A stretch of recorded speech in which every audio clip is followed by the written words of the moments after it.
Welcome to Hermetic Perspective. This video is going to be a brief introduction to what Neoplatonism is, so that in later videos we can go deeper on specific concepts, specific books. We won't have to go through an introduction every single time. Even if you're already familiar with Neoplatonism and what it is, I would recommend still watching this video if you plan to watch more videos on my channel, just because my ideas might differ from yours, my interpretation might differ. It's just going to be a good introduction to the series as a whole. Ultimately, I want to have 50 to 100 videos discussing Neoplatonism on this channel. So yeah, this is going to be the beginning. So what is Neoplatonism? Most basic definition I could give you is that it's a religious philosophical tendency which interprets Plato's dialogues in a more esoteric direction. More specifically, they believe that through Plato's wisdom and the wisdom of other divine teachers like Orpheus and Pythagoras, if you have purified your soul sufficiently during life, upon your death, instead of continuing to be reincarnated and put into a new body, your soul will ascend and be reunited with the divine. The real origin of Platonic thought, and thereby Neoplatonic thought, is with the Orphic mystery schools. These sprung up around Greece during the 6th century BC, and they were the first to offer an alternative cosmology to the Homeric one which dominated at the time. These were secret societies which met to discuss the esoteric meaning behind different myths. Most important of these myths was the death and dismemberment of Dionysus Zagreus. You can think of Zagreus as the personification of order, and the Titans as the personification of disorder. Zagreus' killing at the hands of the Titans represents the fall of our world from divine order to chthonic disorder. Upon hearing about Zagreus' death, Zeus struck down the Titans with his divine lightning and turned them into a pile of ash. From this pile of ash, humans emerged, and that's where we get our dual nature from. A divine spark represented by our soul given to us by Zeus's lightning, and our bodies which represent the titanic ash which we emerged from. The central conceit of Neoplatonism that it's possible, through ritual purification, to free your soul from the titanic body and allow it to ascend and reunite with the divine. Zeus, Zagreus, Apollo, Helios, those are all representations of the divine and what you want to strive towards. In The Birth of Tragedy, Nietzsche talks about the Apollonian versus Dionysian spirit. I think that's the best way to refer to it. Apollonian representing order and philosophy, with Dionysian representing chaos and passion. The Orphics were striving toward an Apollonian ideal. Might be a little confusing because Dionysus Zagreus also represents order and philosophy, while Dionysian represents chaos and passion. That's because, like all other gods, Apollo and Zeus included, Dionysus is multifaceted with different forms representing different things. Zagreus is the more divine, and the chthonic Dionysus that we know on Earth is more about passion. There's a lot interesting about Orphism, and we will discuss it in other videos, but the most important thing you need to know here is that distinction between body and soul. They weren't the first to think of it. The Egyptians had a similar concept. They were the first to bring it to the Greek world.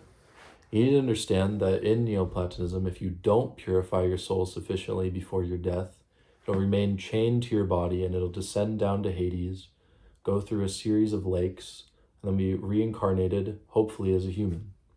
So that's why it's important to Neoplatonists that you purify yourself through theurgy, asceticism, and philosophical contemplation. That's how you escape the cycle. The first historically attested Neoplatonic teacher, because Orpheus was semi-mythical, was Pythagoras. While obviously he didn't call himself a Neoplatonist, Plato wasn't even alive at the time. Later Neoplatonists would group him along with Orpheus and Plato as the three original teachers of the Apollonian wisdom that they were also studying. Pythagoras taught from around 550 BC until his death in 490, and he and his followers placed a special emphasis on mathematic proofs as the way to get closer to the divine. The Pythagoreans were also very strict in their asceticism. They believed that you had to live communally and abstain from the eating of meat in order to sufficiently purify your soul. He also introduced the concepts of the divine tetractes and the monad. The divine tetractes is the mathematical principle which they thought was representative of the monad. The monad is the singular divine presence which would later be called the One in Neoplatonism, which emanated throughout the entire universe and gave rise to every living thing, every inanimate object. Every piece of matter was imbued with some energy from the monad. If you had sufficiently purified your soul upon death and had freed it from the body, you would go to the same place as the monad and you would be reunited with it. So finally, we come to Plato himself. Neoplatonists would argue that their work was simply continuing what Plato was already doing in 380 BC. His dialogues would provide the prima materia for later Neoplatonic alchemists to work into whatever shape they could. They would scour every single page, every single sentence, every single word of his dialogues, looking for the esoteric meaning which they believed lied underneath. All of Plato's dialogues would be important to the Neoplatonists, but the most important ones were the ones that dealt with the soul and religiosity. These would be the Phaedo, the Phaedrus, the Symposium, the Timaeus, the Republic, and the Gorgias. Just by reading those dialogues, you'll have given yourself a pretty good Neoplatonic education. That's going to be my initial goal on this channel, is to go over those dialogues specifically before we move into other writings. We're going to accompany each of those dialogues with a Neoplatonic commentary from the classical era. A lot of them are by Proclus, some are by Damascius, and some of them are by lesser-known Neoplatonists. Plato's Academy kept on running for around 2.5 centuries after his death, run by a series of different teachers, the first of whom was Speusippus. We know they took the Academy in a more logical and less esoteric direction, even though a lot of their writings haven't survived. This went on until 86 BC, when the Academy was destroyed during the First Mithridatic War. The Academy was actually destroyed by the soon-to-become infamous Roman consul Sulla. He sacked the city of Athens, and he burnt the Academy to the ground. The Platonic lineage was shattered, and there was no clear successor. This fractured state of affairs would go on for almost 3 centuries, until a man named Plotinus picked up the torch. He reignited the divine chain of Platonic wisdom, and he established his academy in the year 245 AD in Rome. He is the first real Neoplatonist, and it's important to understand that those 3 centuries between the destruction of the First Academy and the establishment of the Platonic Academy, that's when the religious and esoteric aspects of Platonism were allowed to develop, absent from the more logical parts. This is what gave birth to the Neoplatonic religion and the Neoplatonic lifestyle. It was all-encompassing. Everything you did was a part of you purifying your soul in order to reach the divine on your death. Plotinus emphasized the one in his writings. The one is similar to the monad that we discussed before. It is the divine light which emanates all throughout the universe and allows us to ascend upon our deaths. Upon his death, his student Porphyry would compile his works into the Enneads. The Enneads lay out the first really complete Neoplatonic system that we have, and of course we'll be going over those on the channel at some point. Porphyry is an interesting figure within Neoplatonism. He was Plotinus' student, and he developed a lot of his ideas, but he was known to be internally conflicted about parts of the lifestyle. At one point, he got so stressed out that he had to take a vacation to Sicily. He was known for his anti-Christian polemic, which was debated by many Christian apologists of the time and later, including St. Augustine, until Theodosius II had every copy burned. Regardless, Porphyry is an extremely important figure in the history of Neoplatonism, and we will be looking at a lot of his writings on this channel. Contemporary with Porphyry was Iamblichus. Iamblichus came from Syria, as did Porphyry, but Iamblichus brought a more Eastern flavor to Neoplatonism. This came in the form of theurgy. Theurgy is basically ritual. This was always a part of Neoplatonism, but Iamblichus brought it to the fore, and this brought him into conflict with Porphyry. They had a lot of debates about it, and Iamblichus's book on the Egyptian mysteries is a response to Porphyry's criticism of his theurgic practices.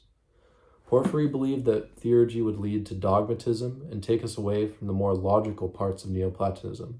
Iamblichus believed that it was important to bring your soul closer to God through theurgy so that you could ascend on your death. It was after the death of Iamblichus that Neoplatonism was able to branch out from Rome, and schools were established in Alexandria and Athens. There's a time here where we don't have a lot of writing from, but the most important philosopher of this time was a man named Syrianus. He was the head of the school in Athens, and he taught Proclus. Proclus is the real most important Neoplatonic author that we have today. He has a lot of surviving writings, and they're very systematic. He gave us an extremely detailed version of Neoplatonic thought. His commentaries on Plato's dialogues, as well as his work on the elements of theology, give us the most fleshed out Neoplatonic system that we have. After Proclus's death, the Academy in Athens would go on to function normally for a time. That was until the 7th of April, 529 AD, when Emperor Justinian codified the Codex Justinianus into law. This would ban the Academy, and 9 days later, officials raided it and shut it down. The final scholarch of the Academy was a man named Damascius, and a few of his writings do survive. This, though, would be the end of organized Neoplatonism for almost a millennium. Interest in Neoplatonism would not be revived until the Italian Renaissance, when Cosimo Medici and his friends heard a mystic named Gemistos Plethon speak. Gemistos was an interesting figure. He was from the Byzantine Empire, and he believed that upon his death, Jesus and Muhammad would fall by the wayside, and room would be made for a revival of ancient Hellenic paganism. At the time, though, Gemistos was simply known as a prophet of mystical Platonism. He would inspire Medici to fund a Platonic school in Florence headed by a man named Marsilio Ficino. This school would meet for many years until it split apart in the aftermath of the plot to assassinate the Medici Pope Clement VII. This was a big scandal in the city of Florence, and it forced all of the members to stop meeting. However, in the short time that they did meet, they translated all of Plato's surviving works, and they produced a lot of their own. It's almost impossible to overstate how important this Florentine school was for what we understand about Neoplatonism today. I don't think it's an understatement to say that we would know almost nothing about it if it weren't for them. So yeah, if you have any interest in Neoplatonism after watching this video, I would recommend that you should subscribe because we're going to be going in depth on everything, every single work, every single concept, and I think it's going to be good. We're also going to be going into a lot of Hermetic writings and maybe even later some writings from other religious systems. If anything didn't make sense from this video, hopefully I will be making a video on each concept in the future. So maybe if you're seeing this in 6 months, you'll be able to click over to another video and get it explained. But for now, if you're watching this, weeks or days after I uploaded it, just hang tight and we'll get a video on that and everything will be explained. And I think it's going to be a good journey for both me and for anyone watching to learn more about Neoplatonism, learn more about Hermeticism, and it'll be good. Thanks for watching.